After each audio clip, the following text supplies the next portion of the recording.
السلام عليكم ورحمة الله وبركاته. كلنتي وعنه ونكسن داوديال كسو دوادا وركا تلفزيون كون كابل oo caawa idin kaga imaanaya xarunta TV-ga uu ku leeyahay magaalada Muqdisho. Anigu Axmed Saciid Axmed ayaa idin waramaya qodobada wararka ugu doorka rolana waxa kamid ah Ra'iisul Wasaaraha Soomaaliya Xasan Cali Khayre ayaa maanta magaalada Muqdisho kaga qayb galay kulan looga hadlayay ka hortagga abaaraha kaas oo ay qayb ka ahaayeen xubno ka socday beesha caalamka.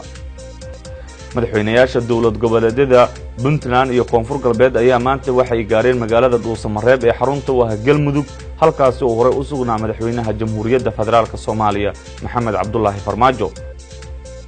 wasiirkii hore ee wasaaradda arrimaha gudaha Soomaaliland Cali Waran Cabde ayaa madaxweynaha Soomaaliya Maxamed Cabdullaahi Farmaajo waxa uu ku eedeeyay inuu isagu ka dambeeyo colaadda ka soo cusboonaatay gobolka Sool ee u dhaxaysa Puntland iyo Somaliland. dawladda Itoobiya ayaa xabsiga waxay ka sii deysay maxaabiis badan oo u xirneed oo ku jiro hogaamiyihii mucaaradka dalkaasi Itoobiya. madaxweynaha Turkiga Rajab Tayyip Erdogan ayaa ku hanjabay in ciidamadiisu ay weerari doonaan goobo ku yaala dalka Suuriya halkaas oo uu ku diyaarinayo Mareykanku ciidamo Kurdiina.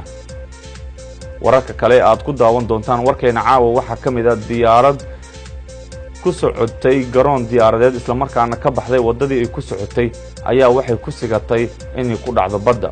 haddaba arrintaasi xagee ayay ka dhacday warka ayaad ku daawan doontaan daawadayaal. intaasina waxay ahaayeen qodobadii ugu doorka roonaa wararka caawa aan idin hayo ku soo dhawaada iyagoo faahfaahsan.